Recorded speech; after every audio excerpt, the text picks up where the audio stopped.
Bienvenidos a la tercera sesión de este ciclo de primavera del taller sobre Europa y los derechos humanos en perspectiva histórica.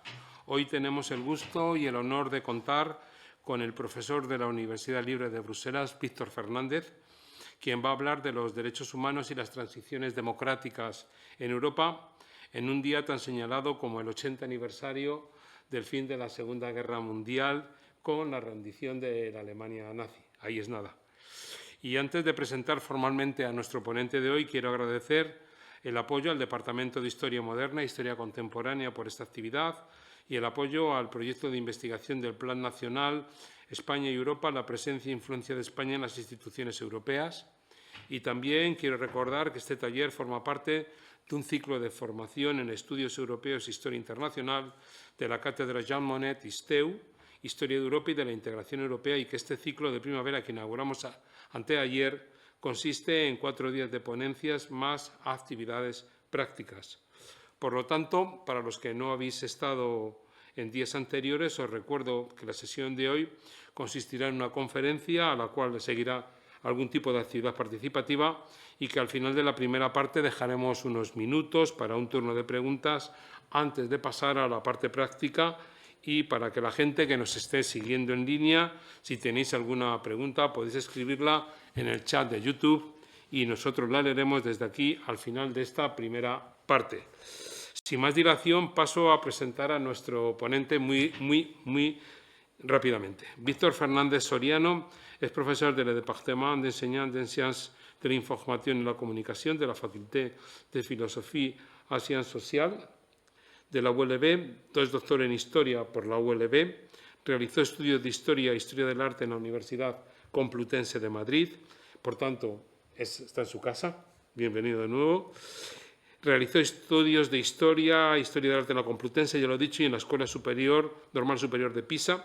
Ha sido investigador postdoctoral en el Fondo de Investigación Científica de Bélgica, también ha sido investigador de la Universidad Humboldt de Berlín, de la Academia de Bélgica en Roma y del Luxembourg Center for Contemporary and Digital History de la Universidad de Luxemburgo.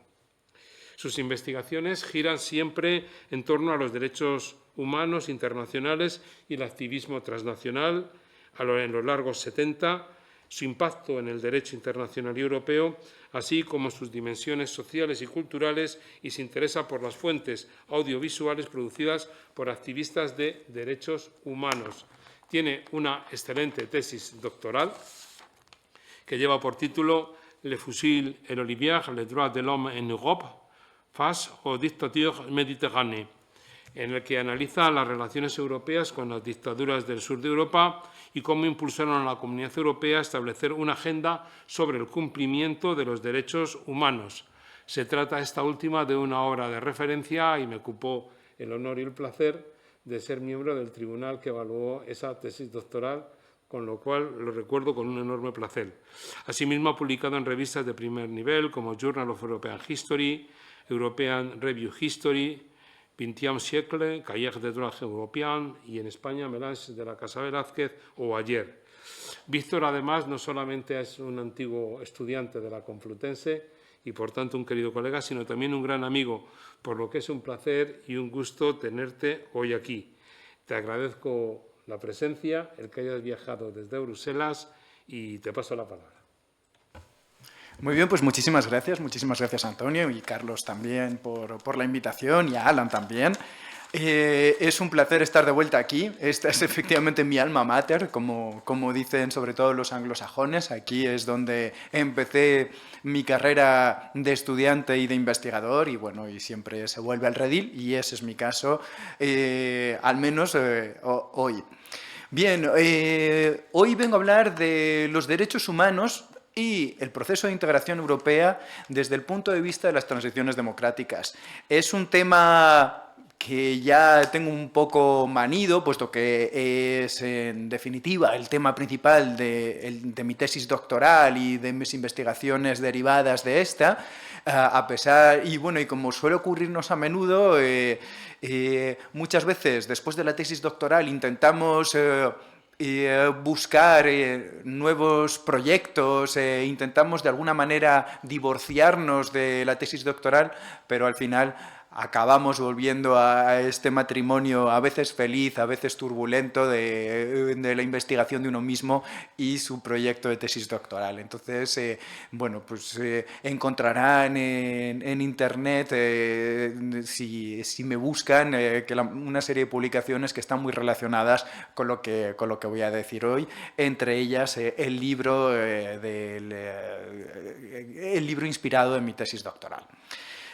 Bien, comienzo. Los derechos humanos y las transiciones democráticas, los derechos humanos y la integración europea es el tema principal de esta serie de conferencias y probablemente es una cuestión que ya se haya planteado aquí, pero que a mí me gustaría plantear a continuación también, que es la siguiente. ¿Qué son los derechos humanos? Cuando hablamos de derechos humanos, ¿de qué hablamos?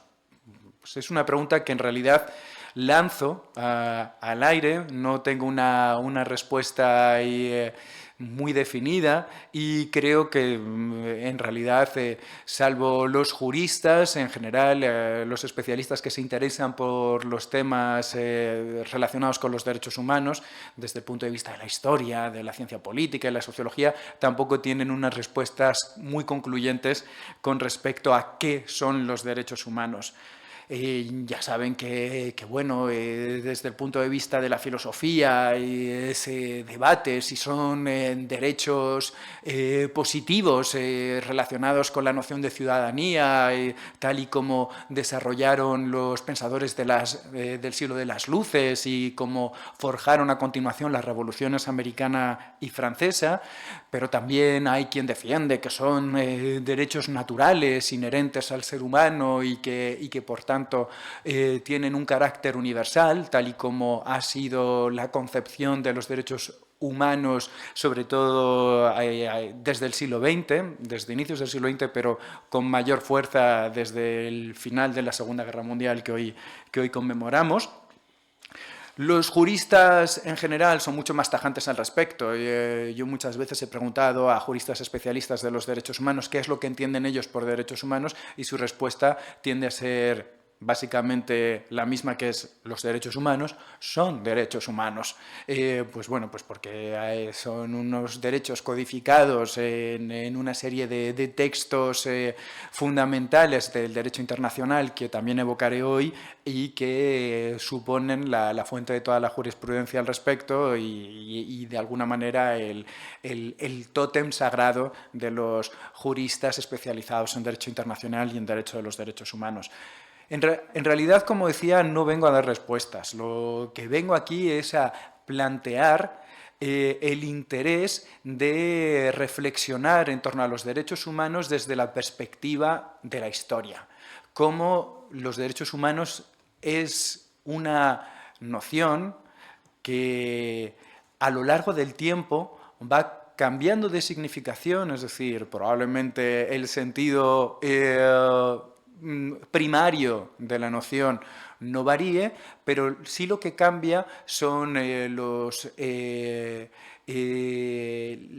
focos de interés con respecto a unos derechos humanos u a otros, cambia también el valor que se le concede en la política internacional, cambia también el éxito que tienen en el derecho internacional, cambia también la geografía de los derechos humanos, del ámbito de la política nacional al ámbito de la política internacional. En definitiva, creo que que la historiografía en general, a pesar de que hoy en día existe una corriente interesada en los derechos humanos, todavía no ha producido textos de referencia con respecto a esta historicidad de los derechos humanos, que es bastante orgánica o que puede ser más orgánica de lo que aparenta y que nos permite entender cómo estos evolucionan a lo largo del tiempo.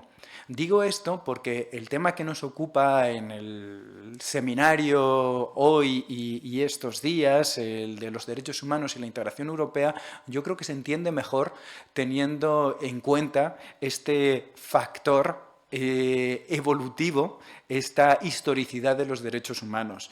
¿Por qué en el caso de las instituciones europeas, de lo que es hoy la Unión Europea y sus predecesores jurídicos, las comunidades europeas, los derechos humanos empiezan a aparecer en la jurisprudencia en un momento dado y no en otro?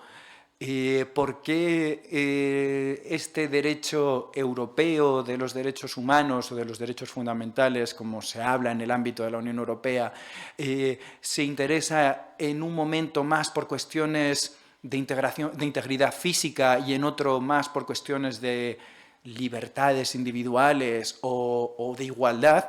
Pues porque en realidad las propias percepciones que existen en torno al concepto de derechos humanos evolucionan con el tiempo y al final las políticas europeas y el derecho europeo son también depositarios de esta evolución de los derechos humanos, que podemos enraizar con el siglo de las luces, con la Declaración Francesa de los Derechos del Hombre y del Ciudadano de 1789 y que, sobre todo en el siglo XX, dará lugar a algunos momentos que constituyen los hitos en esta evolución de los derechos humanos desde la perspectiva del tiempo. Por ejemplo, la idea de que los derechos humanos son derechos naturales o positivos, pero derechos intrínsecos de todo ser humano inherente a la propia condición de nacer ser humano, es una idea que se consagra precisamente en 1945 a raíz de lo ocurrido durante la Segunda Guerra Mundial y que encontrará un eco muy claro en el foro recién creado de las Naciones Unidas hasta la promulgación de la famosa Declaración Universal de Derechos Humanos de 1948, que representa un hito fundamental en esta evolución como texto de referencia para toda la jurisprudencia y para todas las políticas posteriores y como principal texto histórico que refleja esa idea de que los derechos humanos son derechos universales, son internacionales y atañen a todos los habitantes humanos del planeta Tierra. Quizás menos conocido para el gran público, pero sí bastante para los historiadores en la historiografía, otro momento revelador en esta evolución histórica de los derechos humanos, otro hito, es el que constituyen los años 70. Los años 70, en una historiografía reciente consagrada a precisamente los derechos humanos, suelen aparecer referidos como el momento del boom de los derechos humanos o de la revolución de los derechos humanos, o en inglés hay un término que se ha convertido casi en una jerga historiográfica que es the breakthrough, el momento en el que se rompe el techo de cristal en lo que se refiere a derechos humanos internacionales. Efectivamente, los años 70 es un momento en el que los derechos humanos se ponen de moda. Se ponen de moda en ámbitos muy diversos, en la política internacional, en la integración europea, en el activismo. Empieza a surgir con fuerza un tipo de activismo distinto al activismo estudiante, obrero, trabajador o más radicalizado de la década anterior, un activismo que sobre todo se centra en la defensa de los derechos humanos y, bueno, pues ocurren muchas cosas en los años 70 en materia de derechos humanos que hacen que hoy la historiografía que se dedica a los derechos humanos los consideren como un momento sino de ruptura, de boom, de eclosión, de revolución. Y por último, otro momento clave es el de finales del siglo XX, los años 90, en el que tras el fin de la Guerra Fría, los derechos humanos se convierten en un elemento omnipresente de la política internacional. Hay historiadores, como sobre todo un historiador que se llama Hoffman, que reprocha a aquellos que ponen el acento en los años 70, que les reprocha que no consideren en su justa medida la importancia de los años 90 en esta evolución y subrayando la importancia que la política internacional empieza a conceder a los derechos humanos en esta década tras la caída del muro de Berlín. Bien, después de esta introducción un poco general y un poquito heterodoxa, me gustaría hablar a continuación del tema que nos ocupa, de los derechos humanos y la integración europea y sobre todo de cómo existe o cómo podemos considerar un paralelismo entre el desarrollo de políticas europeas en materia de derechos humanos y las transiciones democráticas en Europa. En Europa del Sur primero y en Europa Central y Oriental más tarde, a finales del siglo XX y principios del siglo XXI. Los europeístas o el proceso de integración europea en su discurso oficial siempre se ha presentado como un proceso de defensa acérrima de la democracia y de los valores que se asocian con el principio de democracia parlamentaria occidental. Entre ellos, por supuesto, los derechos humanos, también el Estado de Derecho, la soberanía nacional o popular, etc. Los euroescépticos o sobre todo los autores más críticos con el proceso de integración europea les reprochan precisamente un déficit democrático. Es lo que representa esta caricatura que pueden ver en la diapositiva en este momento, en la que el templo de la democracia europea aparece como un templo inestable, como un templo que no se sostiene fácilmente.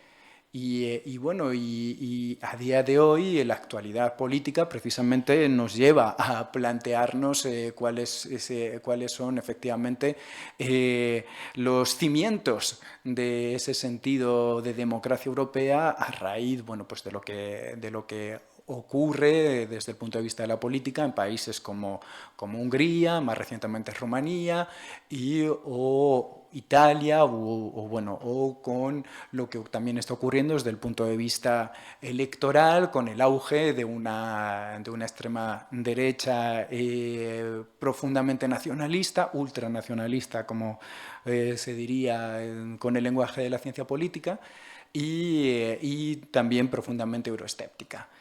Bien, lo que quiero presentar a continuación es un panorama en el que, sin dar tampoco voz a euroescépticos, pero tampoco sin seguir ese relato oficial tremendamente positivista y teleológico de la integración europea, lo que quiero presentar son las distintas etapas que recorren los derechos humanos en la política europea, con este filtro de las transiciones democráticas como punto de referencia, para mostrar que la cuestión de la identidad política del proceso de integración europea en la que se inscriben los derechos humanos es, desde el punto de vista histórico,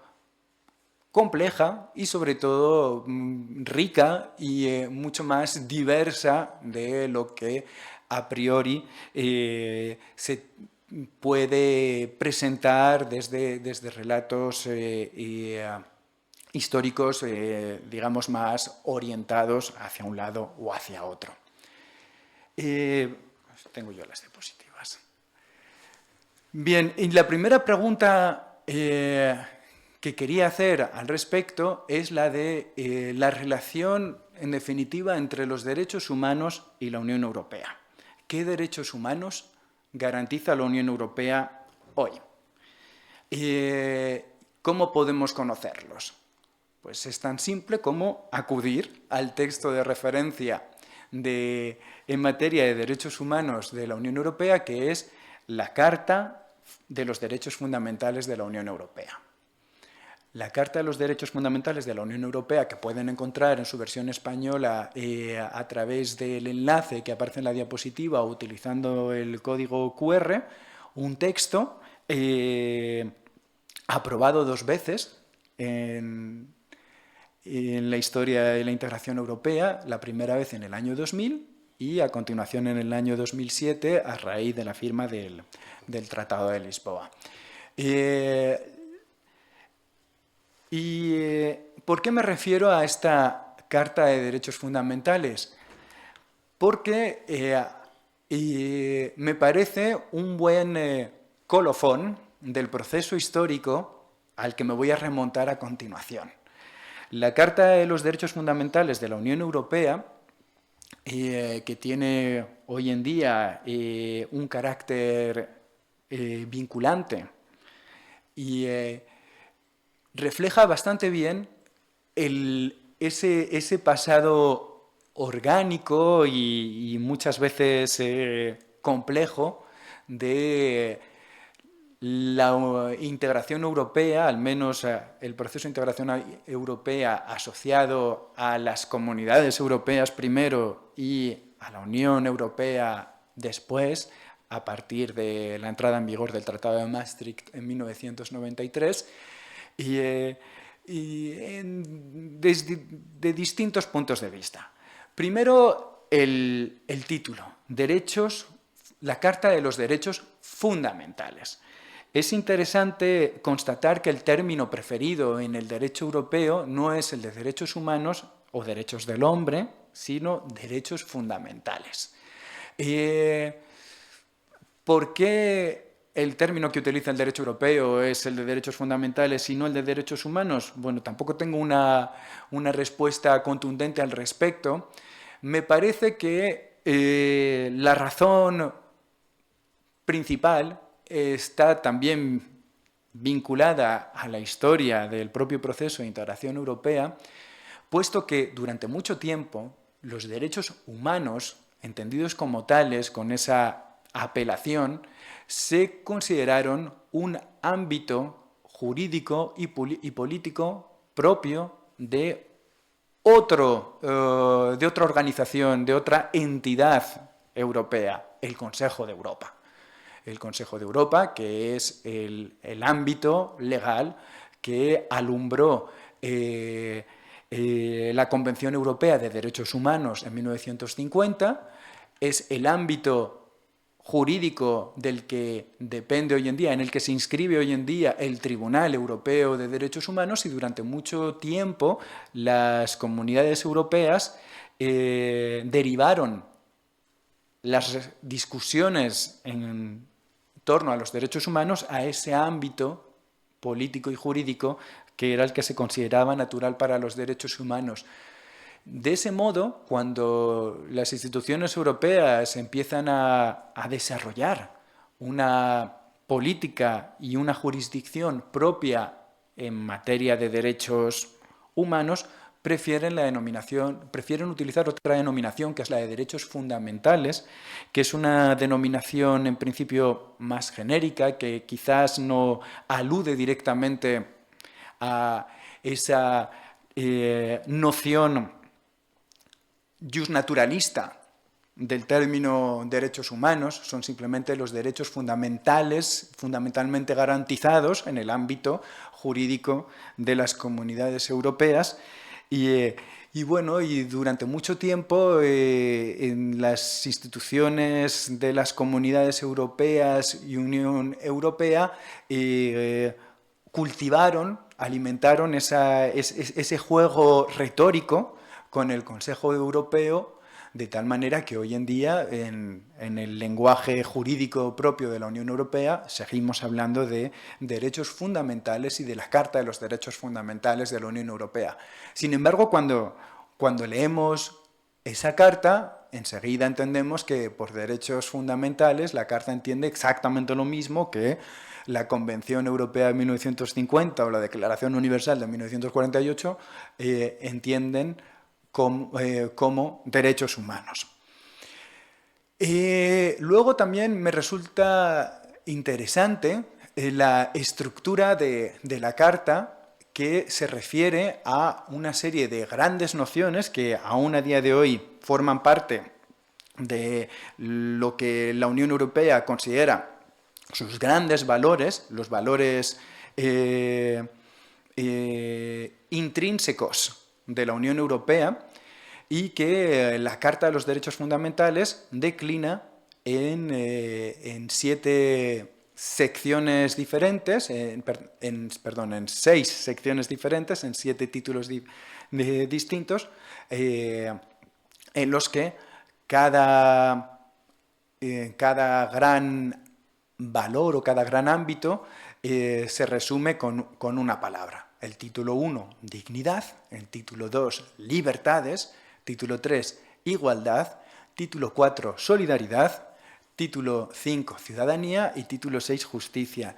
Y lo que me resulta interesante aquí es que podemos, de alguna manera, y esto es una interpretación completamente personal, desgranar esa naturaleza histórica, esa historicidad de los derechos humanos en estos diferentes títulos. El primer título, el de la dignidad, se refiere a los grandes derechos relativos a la integridad física de las personas, el derecho a no ser sometido a esclavitud, el derecho a la vida, el derecho a no ser torturado. Es la familia de los derechos humanos consagrada en el ámbito de la posguerra mundial, de esos derechos humanos universales o de esos derechos humanos internacionales que también constituyen los primeros artículos de la Declaración Universal y de la Convención Europea de 1950, y que son los derechos que inspiraron los primeros grandes movimientos sociales especializados o consagrados de manera casi exclusiva a los derechos humanos. Algunas décadas después, sobre todo en los años 70, Amnistía Internacional, por ejemplo, o las asociaciones pro derechos humanos de España, por ejemplo, aquí, o lo que se llamaría años después Human Rights Watch, que nació como una asociación internacional de la que probablemente se habló ayer, en 1977, para reivindicar los derechos en principio garantizados por el Acta Final de Helsinki. Y bueno, la dignidad humana, lo que muchas veces entendemos en realidad por derechos humanos, o lo que podríamos llamar los grandes derechos humanos. El título 2, libertades, es un término que, por un lado, entronca con la tradición de la Ilustración, con la tradición, pues eso, de la Declaración Francesa 1789, de la Bill of Rights, de la Constitución de los Estados Unidos, esas libertades que, sobre todo, conducirían a los movimientos revolucionarios y constitucionales de finales del siglo XVIII y aún más del siglo XIX como principal reivindicación de un sentido de ciudadanía, de establecimiento de nuevos regímenes liberales opuestos a lo que se llama el antiguo régimen, etc. También en el ámbito de las comunidades europeas y de la Unión Europea después, Libertades también evoca otro de los grandes principios sobre todo del Tratado de Roma de 1957, de las políticas europeas y del derecho comunitario, que es el de las 4 libertades: la libertad de circulación, la libertad, en fin, las grandes libertades: la libertad de circulación de servicios, la libertad de establecimiento, la libertad de circulación de personas, etc. En definitiva, un lenguaje a caballo entre la tradición del liberalismo y el sentido económico-comercial originario de las comunidades europeas. El título 3, Igualdad, que es el que probablemente se encuentra hoy más en el candelero. Las políticas europeas en materia de igualdad son algunas de las, ¿cómo se dice? Fer de lance. Son algunas de las principales políticas expuestas, o una de las principales líneas políticas de la Unión Europea.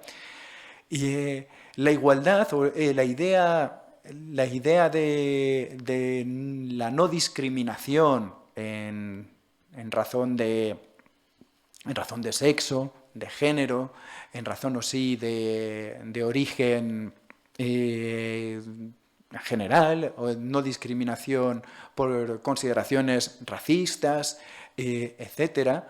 La idea de la igualdad como la no discriminación, fundamentalmente, que forma parte de un valor fundamental de la retórica de la Unión Europea hoy en día, está muy vinculada a ese boom de los derechos humanos de los años 70, que a su vez era el reflejo de movimientos sociales de la época, los grandes movimientos obreros y estudiantes de los años anteriores, de las décadas anteriores, pero también, sobre todo, los movimientos feministas de los años 70, y un poquito más tarde los movimientos contra el racismo, y aún un poquito más tarde los movimientos por la defensa de los derechos de las minorías sexuales o de género, lo que hoy llamaríamos la comunidad LGTBIAQ+,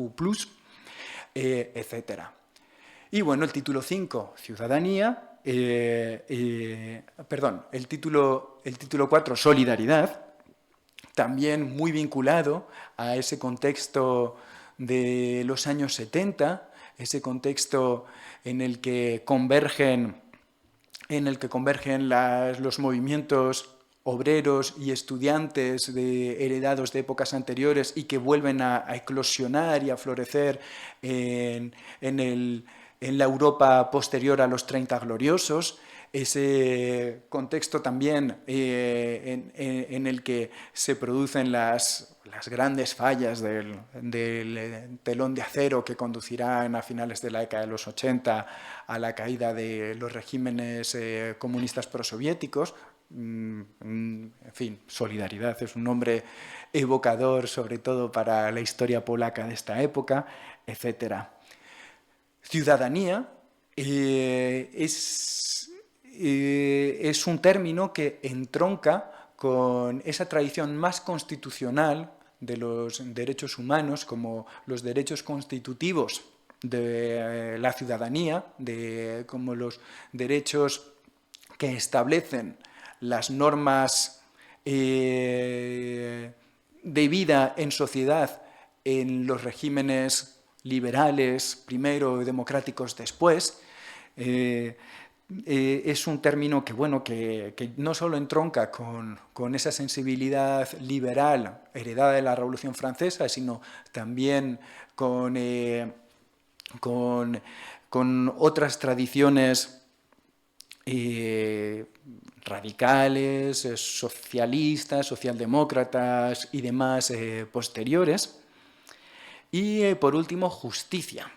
El título 6, la justicia, que también forma parte de otra familia de derechos humanos que entroncan con estas tradiciones liberales, como el derecho a un juicio justo, habeas corpus, etcétera, y que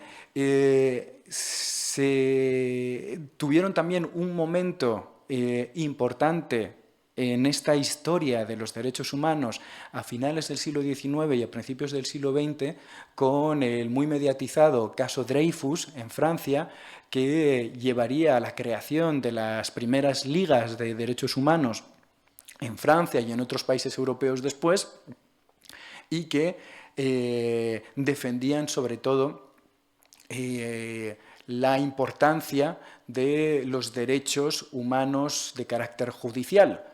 Y es otra tradición que también pasará por el catalizador de los años 70 con la defensa de los derechos, de determinados derechos ante la violencia policial o ante las condiciones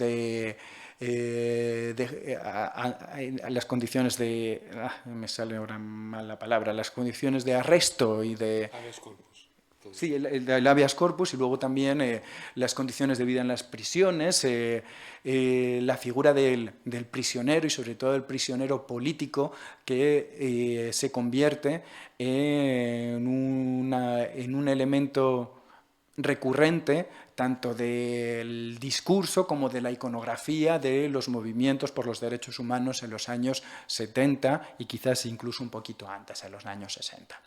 Bueno, pues en definitiva por eso quería hablar de la Carta de los Derechos Fundamentales de la Unión Europea como un texto que también permea esa historia de los derechos humanos,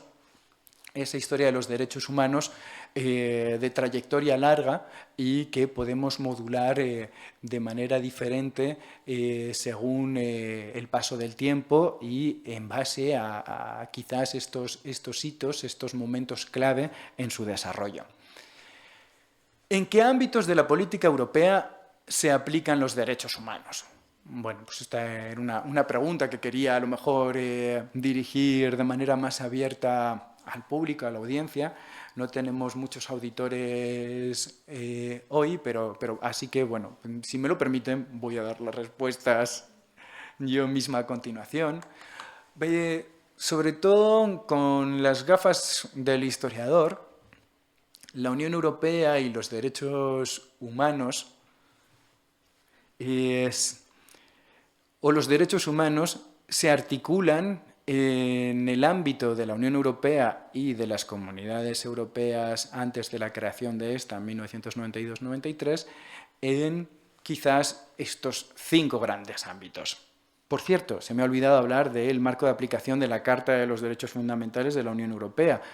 Es importante señalar que su ámbito de aplicación es limitado. No se trata de un texto como las convenciones de Naciones Unidas o del Consejo Europeo, la Convención Europea de Derechos Humanos o Convenio Europeo de Derechos Humanos, que tienen un carácter prácticamente universal.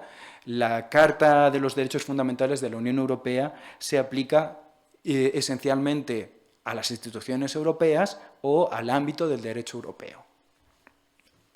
Y en ese contexto podemos identificar quizás estos 5 grandes espacios o estos 5 grandes ámbitos, valga la redundancia, del desarrollo de los derechos humanos en el marco de la Unión Europea. Por un lado está la identidad política de la Unión Europea, es decir, cómo los derechos humanos se inscriben en la propia identidad política de la Unión Europea, en su propia naturaleza. En base a eso, los derechos humanos determinan, por razones obvias, la política de ampliación para acoger nuevos miembros en la Unión Europea. Es necesario que estos cumplan de manera evidente con la defensa, protección de los derechos humanos o esos derechos fundamentales descritos en la Carta hoy en día. Luego, también, lógicamente, la identidad política de la Unión Europea determina su política exterior, la manera en la que la Unión Europea se relaciona con el resto del mundo e intenta exportar sus propios valores y su propia identidad política. Luego tenemos las libertades garantizadas por el derecho europeo, como las famosas grandes libertades, las 4 libertades, y por último las políticas de igualdad. Bien, pues he declinado esta articulación entre los derechos humanos y la Unión Europea en estos 5 ámbitos para poder aprenderlos desde el punto de vista de la historia a continuación. Obviamente, de estos 5, el ámbito que más me interesa hoy es el segundo, el de la ampliación, y por extensión el tercero, el de la política exterior, puesto que el objeto de mi intervención de hoy era hablar sobre todo de transiciones. Y aquí es donde podemos encontrarnos ya algunas sorpresas.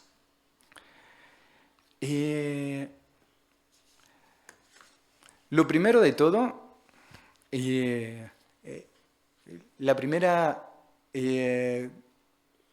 idea de la que hay que partir cuando contemplamos la historia de la integración europea desde la perspectiva de su naturaleza política o más concretamente de los derechos humanos, es que el Tratado de Roma de 1957 o el Tratado de París de 1951, los tratados que establecen la CECA primero, la Comunidad Económica Europea después y Euratom también con su respectivo Tratado de Roma también del año 57, esos tratados en sus formulaciones originales en ningún momento hablan de democracia, de condiciones políticas, de derechos humanos, etc. Los derechos humanos, efectivamente, eran un dispositivo retórico habitual del europeísmo que había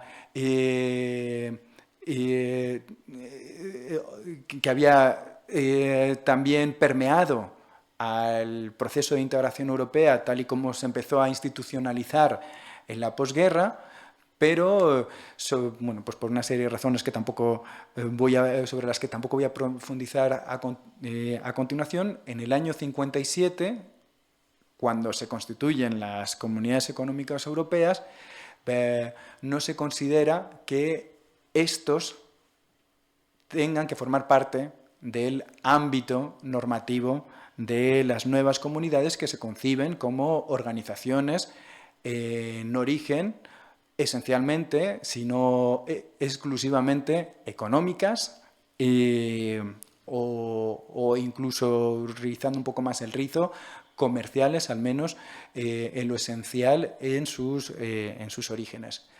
De tal manera que los textos fundacionales no mencionan en ningún momento el término derechos humanos y tampoco hablan ni de condiciones políticas, ni de criterios, ni de democratización, ni de la importancia de la defensa de los valores democráticos occidentales, etc. Para eso ya estaba precisamente el Consejo de Europa. En 1957 se está procediendo a la puesta en marcha jurídica del Tribunal Europeo de Derechos Humanos. El Convenio Europeo de Derechos Humanos de 1950 es un texto del Consejo de Europa, como ya he dicho.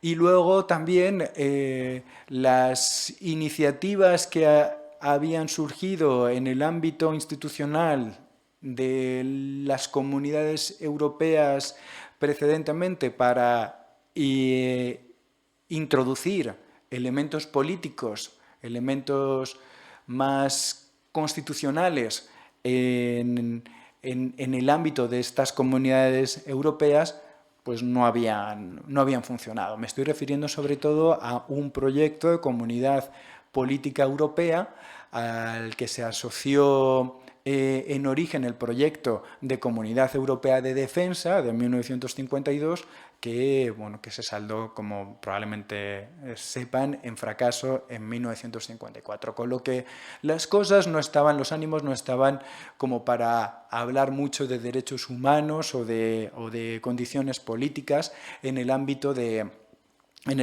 las recién creadas comunidades europeas y sobre todo en el ámbito de la Comunidad Económica Europea, establecida por el Tratado de Roma en 1957, que desde muy pronto capitalizó el proceso de integración europea y que desde muy pronto se consideró como el ámbito institucional en base al cual se podía desarrollar una política propiamente de convergencia europea, una política propiamente de integración europea. Es decir, a partir de 1957 el protagonismo del proceso de integración europea se lo lleva la Comunidad Económica Europea, en la que, sin embargo, no se contemplan los derechos humanos, ni siquiera condiciones políticas en clave democrática como condiciones de pertenencia, de acceso, de funcionamiento, etc. Se sobreentiende que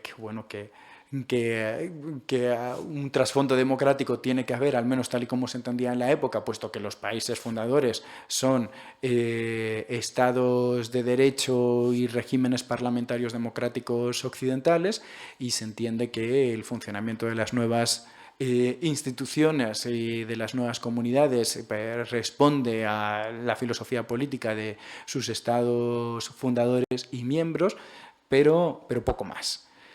Y ahí intervienen las relaciones con los países del sur de Europa. En la Europa de principios de los años 60, una Europa en proceso de descolonización, con unas relaciones todavía extremadamente complejas con sus antiguos imperios coloniales en proceso de desmantelamiento y de desmoronamiento. Los principales aliados geopolíticos y geoestratégicos en el continente se encuentran entre los vecinos, los otros países del noroeste europeo que no forman parte de la Comunidad Económica Europea original y que se consideran de alguna manera los socios naturales y sobre los que potencialmente se podría ampliar la comunidad. Y luego están los estados del sur de Europa. Los estados del sur de Europa, fundamentalmente Portugal, España y Grecia. Y en menor medida, pero bueno, probablemente más de la que se podría pensar con la perspectiva de hoy en día, Turquía. ¿Qué ocurre en estos países? Bueno, pues como ya saben, Portugal y España son dos dictaduras ideológicamente muy próximas de los regímenes vencidos en la Segunda Guerra Mundial, y en el caso de España, pues esa proximidad era aún mayor. En el caso de Grecia, no se trata de un sistema parlamentario al estilo occidental, pero bueno, también, en fin, fuertemente criticado, sobre todo desde los ámbitos de la izquierda occidental, por su furibundo anticomunismo, que conducía pues, a una represión política notable, y también por sus problemas estructurales en lo que se refería a la corrupción, tanto política como económica, injerencias también de la Casa Real en la política, corrupción parlamentaria, etc. Entonces, desde el punto de vista político, estos países no eran, digamos, los mejores alumnos, pero desde el punto de vista geoestratégico y desde el punto de vista económico eran países en ese momento considerados como aliados legítimos. Esa es la razón por la que el primer acuerdo de asociación de la Comunidad Económica Europea se establece con Grecia. El Acuerdo de Asociación de Grecia en 1961. Y a continuación llegarán también una serie de acuerdos de asociación con países recientemente descolonizados, y el siguiente gran acuerdo de asociación después del de Grecia sería el Acuerdo de Asociación con Turquía en 1963. Y la asociación de Grecia me interesa particularmente porque es probablemente hasta la fecha el acuerdo de asociación, el acuerdo no de adhesión más audacioso o que más lejos ha llegado en sus pretensiones de todos los acuerdos firmados por la Comunidad Europea primero y quizás por la Unión Europea después. Era un acuerdo que establecía de facto los términos de una preadhesión de Grecia. Primero establecía que el objetivo del acuerdo de asociación era la creación de una unión aduanera con Grecia. Básicamente lo que eran los países de la Comunidad Económica Europea en 1961 eran estados en proceso de negociación de un desmantelamiento arancelario para crear una unión aduanera, y también establecía que la política agrícola común, aún no iniciada en la Comunidad Económica Europea, también era extensible a Grecia según otros ritmos y según otro tipo de calendario. Y la Asociación de Grecia pues, también establecía incluso un consejo de asociación con Grecia y una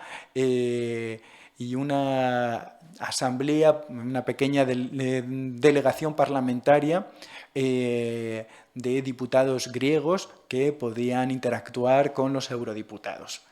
Es decir, y la Asociación de Grecia también establecía el objetivo a largo plazo de la adhesión. Ahí estaban las cosas en 1961 con respecto a Grecia. ¿Qué ocurre? Bueno, que la Asociación de Grecia interesa a otros países de la zona, entre ellos España.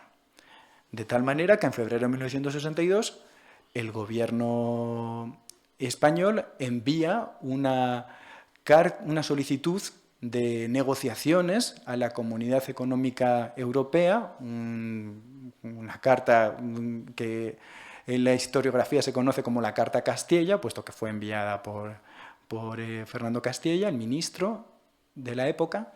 Y esta Carta Castella lo que hace es, de alguna manera, solicitar para España lo mismo que Grecia acababa de obtener. Es decir, lo digo también un poco de una manera poco elegante, pero bueno, básicamente se trataba de eso. En ese momento, la solicitud española genera... Lo que es interesante constatar es que no genera un rechazo inmediato. No se atiende. En 1962 esta famosa Carta Castella directamente se deja ya aparcada, pero 2 años después, en 1964, el gobierno español insiste y manda un recordatorio de esa solicitud de 1962, y la reacción en ese momento de las instituciones europeas no es de rechazo, no es de decir se trata de la España franquista. del último bastión del fascismo en Europa, no, no podemos.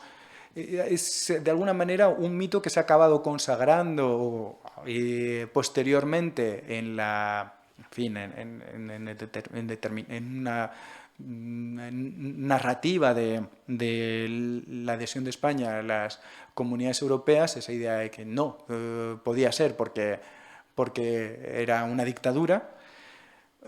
En aquel momento, en 1964, habrá importantes figuras políticas europeas que efectivamente afirmarán que un país como España, que una dictadura como la de Franco no podía entrar en la Comunidad Económica Europea, pero también habrá muchas figuras que plantearán lo contrario, que dirán, bueno, pero si es que España, primero la Comunidad Europea, la Comunidad Económica Europea, su principal objetivo es la creación de espacios comerciales y de convergencia en materias como la política o la agrícola. Y segundo, al fin y al cabo, sí, Franco tuvo muy malas relaciones hace 25 años, pero ahora es nuestro amigo. Vamos de vacaciones a España y sus playas son estupendas, importamos mucho de España y bueno, y lo que se trata un poco es a lo mejor de incluso implementar estas relaciones en un contexto de Guerra Fría. Acabamos de pasar la crisis de los misiles y bueno, a lo mejor, ¿por qué no? Bien, ahí están las cosas. En 1964, 2 años después, la Comunidad Económica Europea iniciará negociaciones con España. Sin embargo, los debates políticos, controversias y distintas vicisitudes harán que esas negociaciones al final no sean para un acuerdo de asociación. Lo que se hará con España es negociar por primera vez un acuerdo preferente, preferente según los términos también del derecho comercial internacional de la época. No era necesariamente preferente porque preferimos a España políticamente, son preferencias comerciales las que se encuentran detrás de esta nomenclatura, a pesar de que desde el punto de vista de la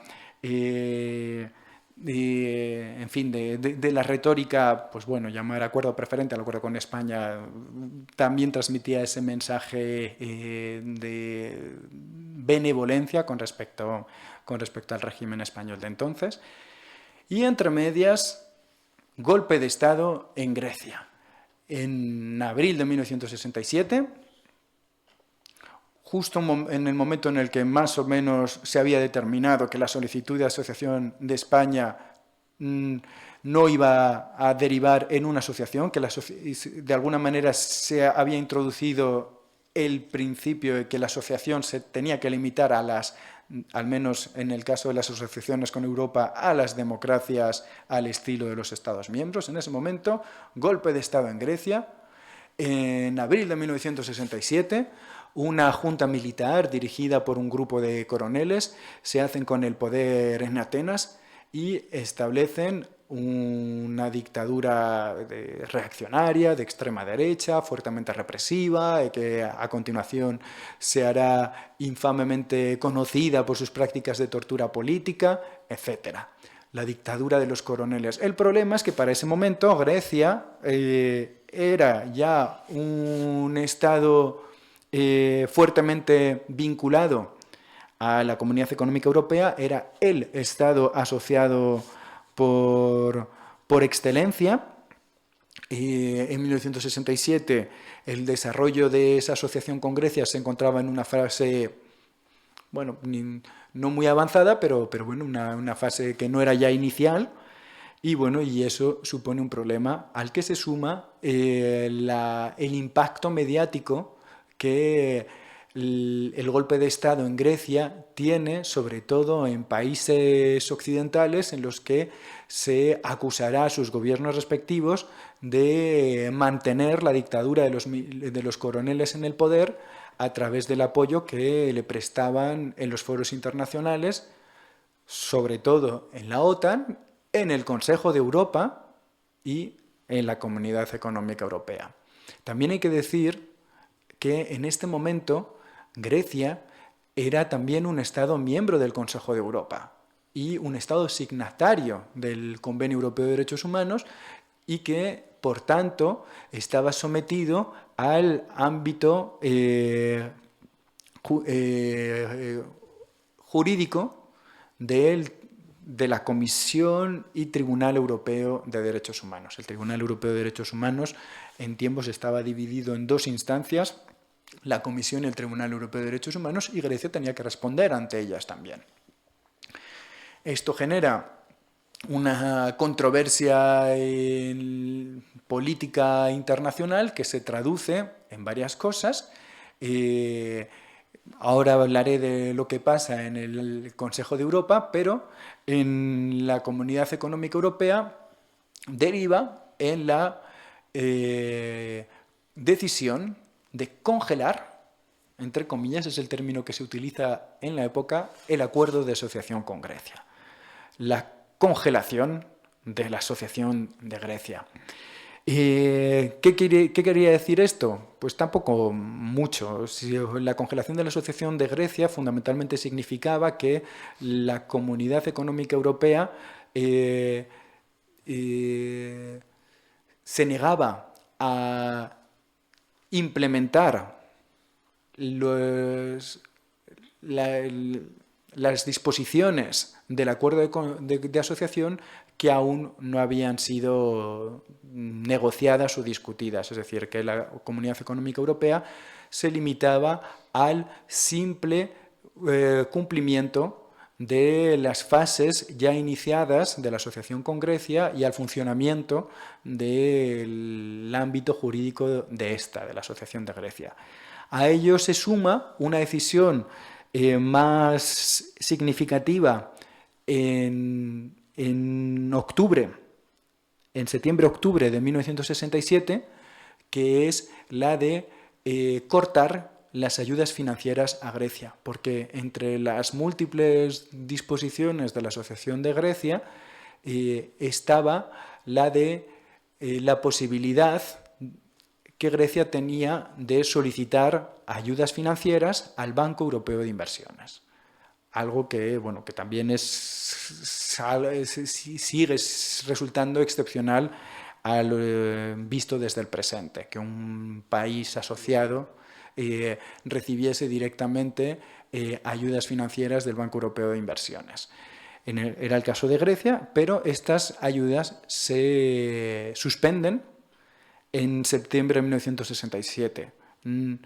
En realidad lo que ocurre es que el primer paquete de ayudas expiraba en septiembre de 1967 y la Comisión decidió no negociar nuevas ayudas. De esta manera, el caso griego introduce lo que hoy llamaríamos, quizás en una jerga un poco politológica, una forma de condicionalidad negativa en el proceso de integración europea. Es decir, establece las bases del principio según el cual los países asociados o miembros que dejan de respetar los derechos fundamentales democráticos o asociados a la política de un Estado de derecho democrático serán sancionados. Esa idea, pues, que es una idea con un desarrollo mucho más complejo en las últimas 3 décadas, encuentra su protohistoria en este caso griego de 1967 y en las medidas que entonces se toman con respecto a Grecia en el ámbito comunitario, conocidas como la congelación de la Asociación de Grecia. En realidad, el caso de Grecia también es interesante porque muestra cómo el Consejo de Europa y la Comunidad Económica Europea en aquellos tiempos interactuaban en materia de derechos humanos y en materia de condiciones políticas. Finalmente, las medidas tomadas por la Comunidad Económica Europea respondían en gran medida al gran problema que el golpe de Estado de los coroneles había planteado al Consejo de Europa, que el Consejo de Europa es una organización, una entidad que en sus estatutos originarios, en lo que se llama el Estatuto de Londres, que es el tratado fundador del Consejo de Europa de 1949, establece que todo Estado miembro tiene que respetar los derechos humanos, el principio de derechos humanos. Lo establece de manera genérica, sin profundizar mucho más, pero bueno, en el caso de Grecia, además, era un Estado signatario y entonces sometido a la jurisdicción del Tribunal Europeo de Derechos Humanos.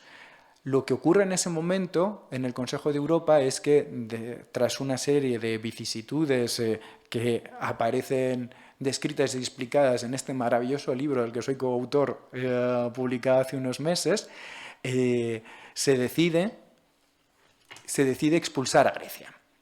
En realidad, el Comité de Ministros del Consejo de Europa, que era el equivalente al Consejo, que es el equivalente al Consejo en el Consejo de la Unión Europea, perdón, pero es que estos términos conducen a error en política europea.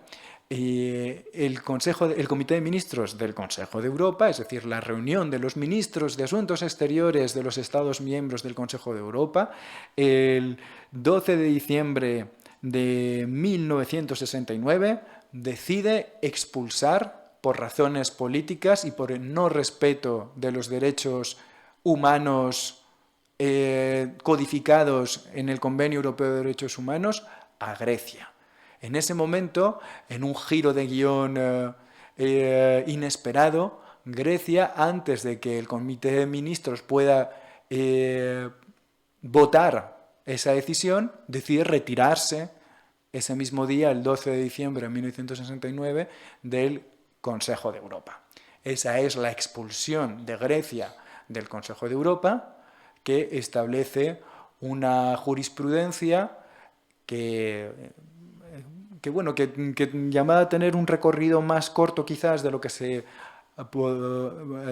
podría pensar, se vuelve a abrir un proceso de exclusión a raíz del golpe de Estado en Turquía de 1980, pero golpes de Estado posteriores, por ejemplo en Turquía, no han conducido a consideraciones similares. El único país expulsado del Consejo de Europa propiamente hablando, desde la constitución de en 1949, es Rusia, que es, puesto que en Grecia no se puede considerar que fuese una expulsión completa, ya que se retiró antes de que ésta se pudiese obrar.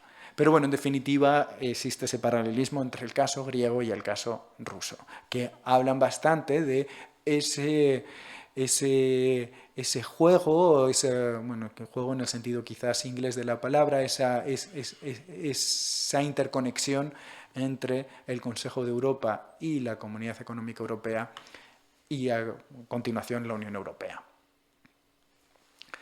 Bien, ¿qué ocurre años después? No he hablado casi de Portugal. La razón es simple. Portugal el régimen del Estado Novo nunca fue particularmente europeísta.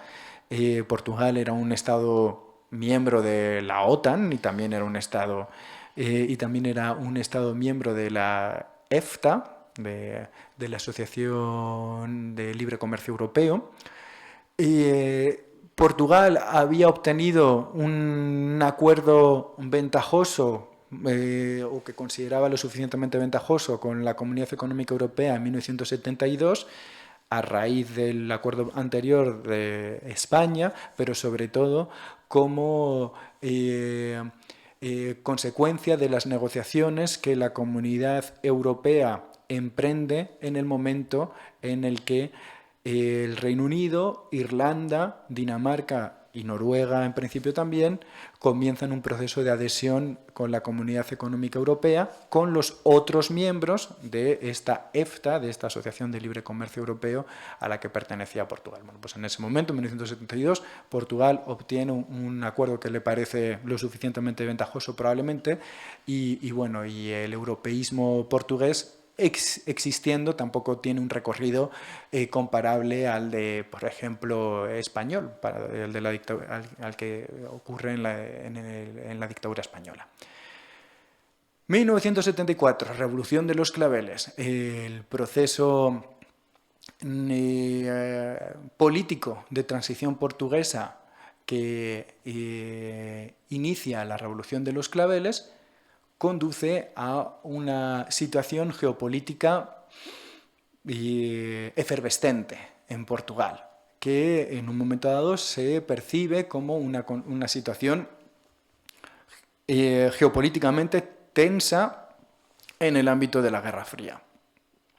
En este contexto ocurre también otro acontecimiento en la pequeña historia de las ampliaciones de la Comunidad Económica Europea y de la Unión Europea después, que es que en octubre de 1975, cuando no sé si están muy familiarizados con la historia de la transición portuguesa, pero en septiembre-octubre de 1975 es ya el final del proceso revolucionario en curso, tal y como se llama, del proceso revolucionario, y sobre todo lo que ocurre en septiembre es un cambio de gobierno que va a conducir a la salida de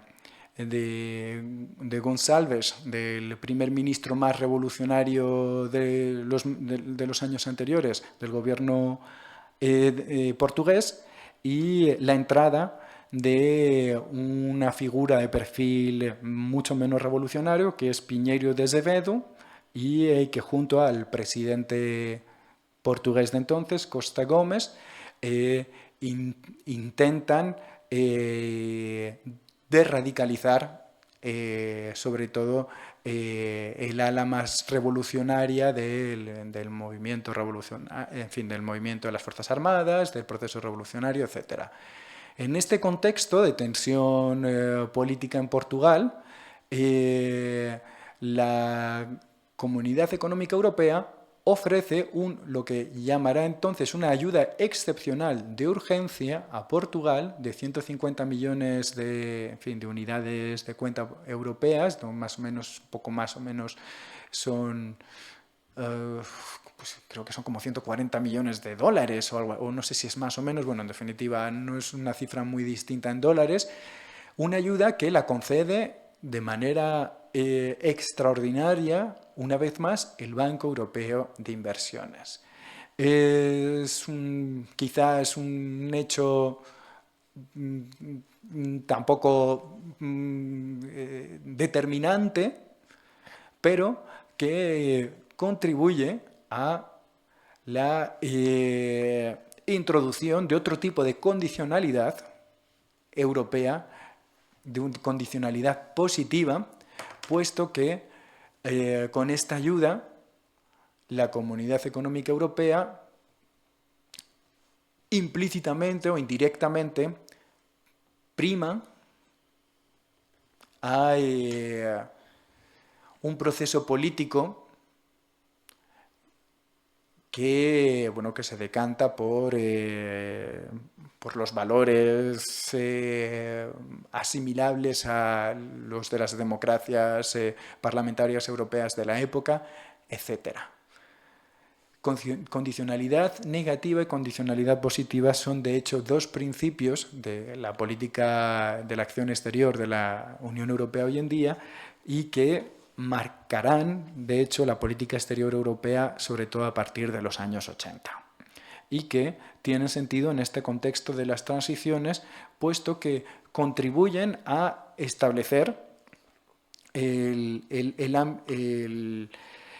ámbito de relaciones entre la Comunidad Europea y los estados del sur de Europa. En realidad, cuando se inicia el proceso de transición democrática en España, que es el último de los 3 procesos del sur, de Portugal, Grecia y España.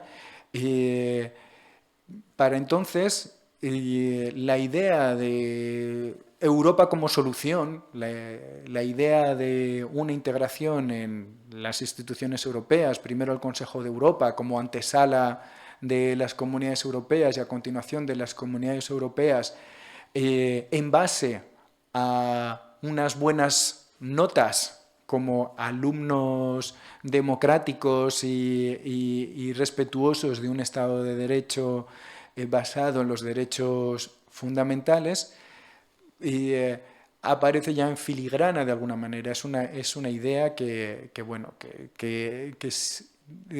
quizás de manera más implícita que explícita marca el proceso negociador de estos países con las comunidades europeas en el contexto de sus transiciones y en el contexto de sus con el contexto de sus adhesiones poco después. En realidad, la cuestión de los derechos humanos, de las condiciones democráticas, condiciones políticas, tampoco aparece demasiado en estas negociaciones, que serán fundamentalmente muy técnicas y que estarán mucho más preocupadas por cuestiones estructurales, económicas, que por la cuestión de derechos humanos, puesto que se entiende ya como una especie de requisito sine qua non el hecho de que para que estos países puedan acceder tienen que ser estados parlamentarios democráticos equiparables a los europeos. Estoy hablando mucho y no sé ahora mismo cuánto tiempo me falta, no tengo reloj, no sé cómo voy de tiempo. Lo que tengas a bien.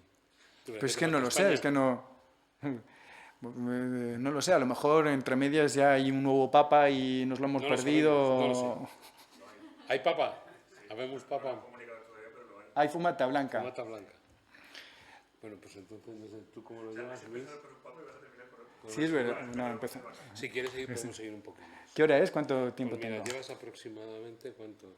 Yo diría que 1 hora y cuarto, 1 hora y 20, tal vez. ¿Llevo tanto? Sí. Vale, bueno, pues entonces... Una prueba de resistencia vale, pues física entonces, notable. Bueno, pues entonces voy a Está fantástico. Voy a concluir entonces, porque también había preparado otras cosas sobre, en fin, voy a concluir entonces con las transiciones hacia el este, pues de alguna manera. Bien, estamos en los años 80, España, Grecia y Portugal entran en las comunidades europeas y en finales de la década, 1989, empiezan a derrumbarse los regímenes socialistas, prosoviéticos del este. En ese contexto, la Comunidad Económica Europea, o la Comunidad Europea como se la conoce ya en ese momento, se embarca en un proceso de refundación que dará lugar a la redacción, firma y ratificación del Tratado de Maastricht entre 1992 y 1993. El Tratado de Maastricht, a diferencia de sus predecesores, en los tratados de París y de Roma, sí que contempla, y esto forma parte un poco de la actividad que propongo a continuación, sí que contempla los derechos humanos y una serie de condiciones políticas enunciadas de manera genérica como la base constitutiva en lo que se refiere a la naturaleza política de la nueva Unión Europea. Entonces, a partir de 1992-1993, sí que tenemos unas condiciones políticas, probablemente no muy explícitas, no muy claras, pero evidentes, para formar parte del club de la Unión Europea. Y este proceso se produce en paralelo a la caída del comunismo y el inicio de los procesos de transición democrática, parlamentaria de los países anteriormente situados al este del telón de acero. En ese contexto, la Unión Europea decide establecer, enunciar una serie de criterios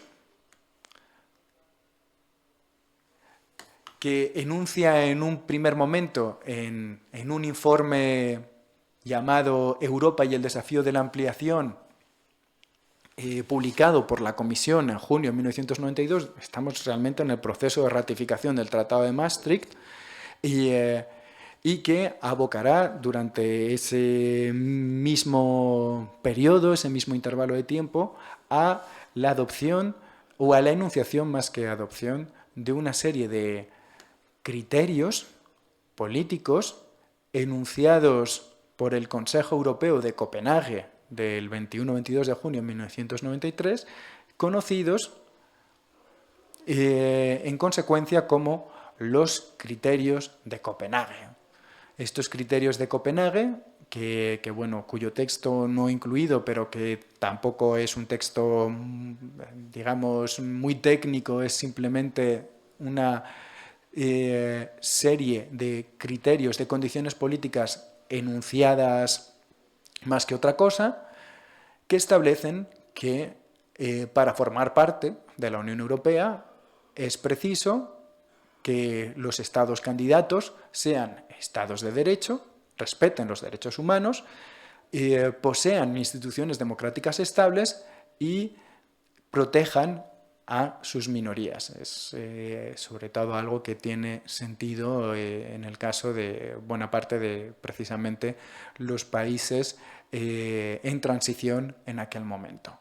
Estos criterios de Copenhague son hoy parte del acervo comunitario, enunciados en junio de 1993 como una declaración política más que otra cosa, en el contexto de este Consejo Europeo, cuya foto pueden ver aquí, pero que desde entonces se han ido consolidando como la base de esa condicionalidad política europea, primero adoptada como tal en el Tratado de Ámsterdam de 1997-99 y finalmente consolidada como parte del derecho primario europeo en el Tratado de Lisboa en su artículo 49. Y de tal manera que los procesos de adhesión de los países de las grandes ampliaciones de principios del siglo XXI estuvieron y están aún hoy condicionados por esos criterios de Copenhague en los que los derechos humanos desempeñan una función fundamental. Creo que voy a parar aquí. Pues os había preparado más cosas sobre el Tribunal Europeo de Justicia, en fin, para otra ocasión, para el año que viene. Que seguro que volvemos. Nada, quiero darte las gracias, querido Víctor, por esta rica y exhaustiva exposición, la gana de detalles, de matices, toda una lección de derechos humanos y de doctrina en relación con su aplicación en la Europa del Sur por parte de las instituciones europeas y respecto a los procesos de transición, que es lo que te habíamos pedido. Y sobre todo, enhorabuena y felicidades también por tu siempre probada resistencia física. Mil gracias, querido amigo. Gracias a vosotros. Pues nada, gracias aquí. Mis dos preguntas, Estado de Derecho y protección de minorías, pero primero de la condicionalidad negativa. La situación hoy, por ejemplo, con un Estado miembro como Hungría, ¿qué tipo de mecanismos o qué tipo de procesos o cómo ves esa situación ahora mismo desde el punto de vista, por ejemplo, del Estado de Derecho, que me parece que hay graves problemas? Eso es la primera. Igual pregunto la segunda también. Lo que a mí me interesa particularmente, como soy de Finlandia, y derechos humanos, como lo entiendo yo, está mucho enfocado sobre el individuo. Y últimamente he trabajado un poco como con la colonialidad de los países nórdicos y sobre todo en relación con el único grupo indígena en la Unión Europea, los Sami, y que ahí parece que la situación más bien va hacia una política de étnica, ethnopolitics, que se trata mucho de que ese grupo se presentan como un grupo, no como individuos, como una minoría indígena con una cierta cultura indígena que quiere la protección como grupo. Y mi pregunta es, ¿cómo resuena esto con lo que nos ha contado sobre derechos humanos y sobre la posición de Bruselas, digamos? Son dos preguntas súper interesantes. Con respecto a la primera, claro, puedo responder más que nada basado en mi condición de historiador informado, pero no como politólogo. Entonces es una respuesta que es más de opinión que de argumentación. Yo creo que hoy en día la Unión Europea, como la política internacional en general, se enfrenta a un escenario completamente inédito, desconocido y a veces muy inquietante. Y lo que está ocurriendo es que precisamente muchos de estos mecanismos establecidos y de alguna manera perfeccionados a finales del siglo XX, principios del siglo XXI, hoy en día se ven sobrepasados por situaciones en las que los propios Estados miembros llevan la tensión al máximo. Es el caso de Hungría, el caso bien conocido de la deriva autoritaria, si se puede decir, de Víctor Orbán en Hungría, pero es también probablemente el caso de lo que ha ocurrido hace unos días en Rumanía. También cuando se canceló la anterior elección presidencial en Rumanía hace unos meses. ¿Por qué? En fin, son efectivamente hechos que atañen a los propios fundamentos del Estado de Derecho de países miembros y, por extensión, de la Unión Europea, pero que generan una situación un tanto extrema para la Unión Europea, ante la cual pues tampoco sé muy bien cuáles son las respuestas propuestas o planteadas por la Unión Europea. Por ejemplo, hablamos también del tema de la igualdad.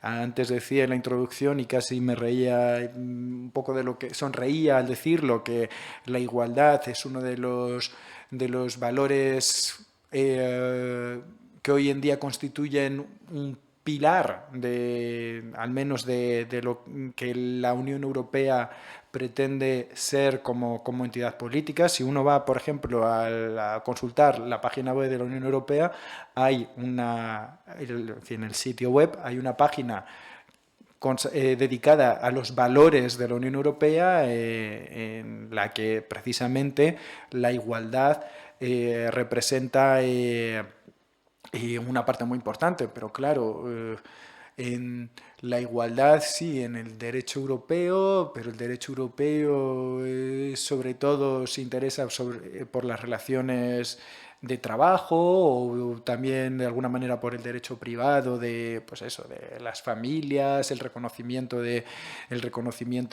una condición marital o familiar en los distintos países.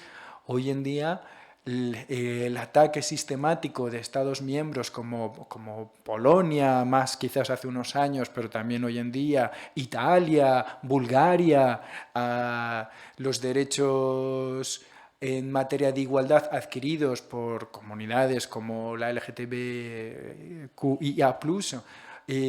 o también derechos, como decías tú, de minorías que al fin y al cabo, claro, el derecho de las minorías es un derecho que tiene una historicidad muy clara, cuyo significado evoluciona con el tiempo, pero hoy en día podríamos plantearnos también si las poblaciones inmigrantes tan importantes de las sociedades europeas no constituyen también unas minorías protegidas o teóricamente protegidas por estos derechos o por la Carta de los Derechos Fundamentales de la Unión Europea. En definitiva, son muchos desafíos que la geopolítica de hoy presenta, ante los cuales la Unión Europea, pues supongo que se encuentra en situación de fragilidad y quizás a lo mejor desprovista de mecanismos para darles una respuesta contundente. Con respecto a lo de la cuestión del derecho a minorías, pues un poco lo que decía. Al fin y al cabo, el derecho de minorías es interesante porque es al mismo tiempo uno de los derechos históricamente más significativos en el derecho internacional, pero también uno de los más anacrónicos, en el sentido en que la concepción de no digo que el derecho a minoría sea un anacronismo hoy en día, pero la concepción de minoría a la que los distintos tratados internacionales o convenciones europeas, convenciones internacionales se refieren, ha evolucionado mucho con el tiempo. Obviamente lo que la Sociedad de Naciones consideraba minorías en los años 20 o lo que las Naciones Unidas consideraba como minorías en el proceso previo a la descolonización o en el posterior, cuando establece como el primer artículo de sus convenios internacionales de derechos humanos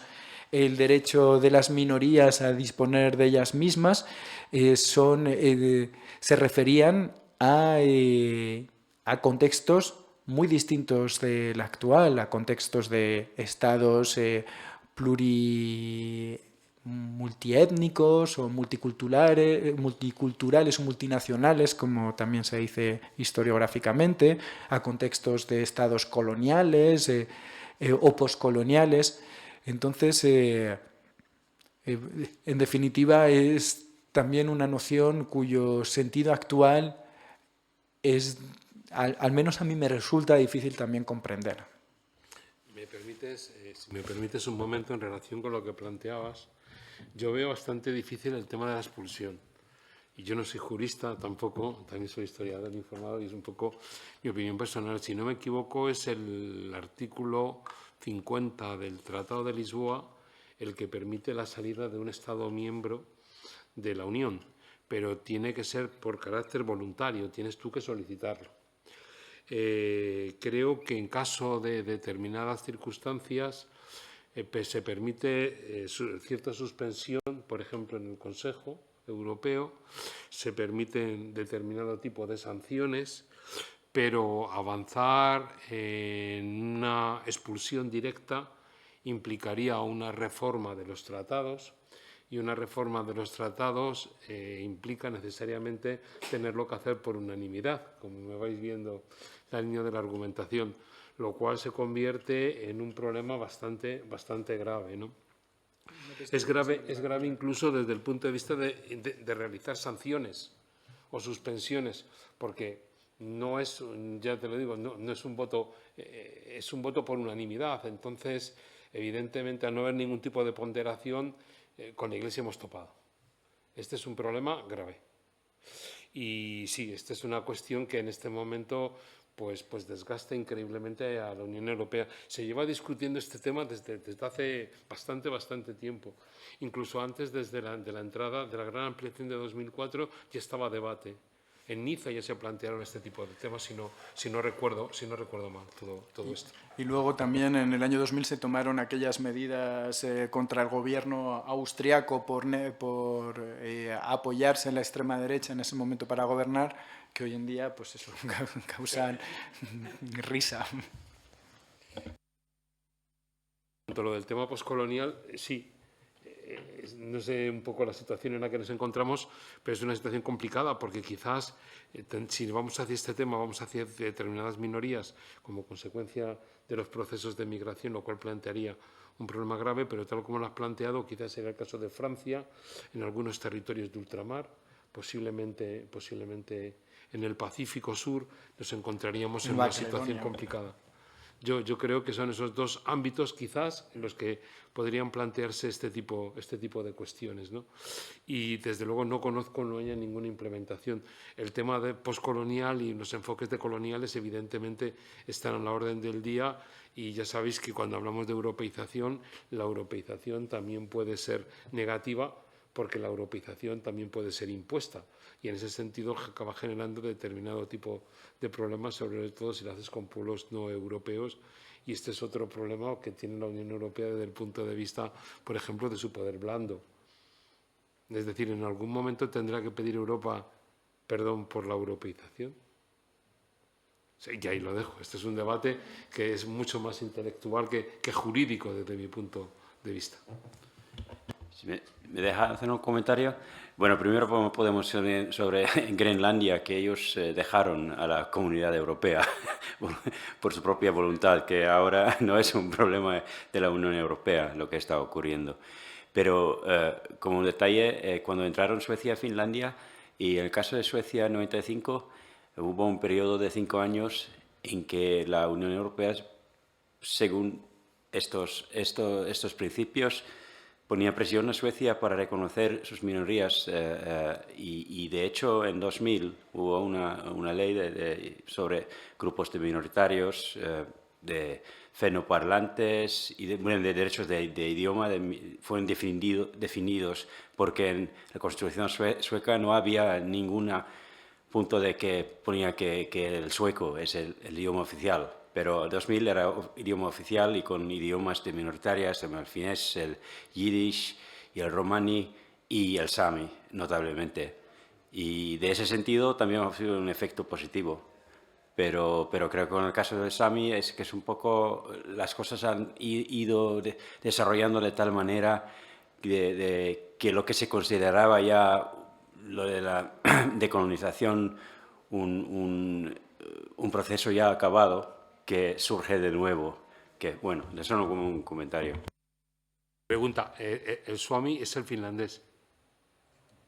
Suomi es Finlandia en finés, suomen kieli, Suomi sí es el idioma, pero yo hablaba de Sami, de los Sami. Sí, esa es otra cosa que sí.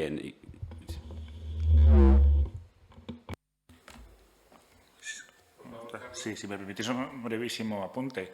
Mencionaba Víctor que bueno, el concepto de minoría nacional habría evolucionado en el contexto europeo desde los tiempos de la Sociedad de Naciones ahora, pero en el revival de la historia que estamos viviendo ahora, en nuestra recuperación ahora de escenarios y de prácticas, de conductas que parecían enterradas ya, algunos de estos problemas pueden resurgir potencialmente, ¿no? Y de hecho, no tanto en la Unión Europea actual, pero en algunos de los candidatos que están negociando actualmente su adhesión, el problema de las minorías sí se ha planteado como un asunto que se está siguiendo de cerca, ¿no? Pensemos en el caso de Serbia, pero también la propia Ucrania, en fin, y Bosnia, por supuesto. Así que eso también es un episodio que puede retornar, e incluso con tintes muy parecidos a los que tuvo en conflictos del siglo XX.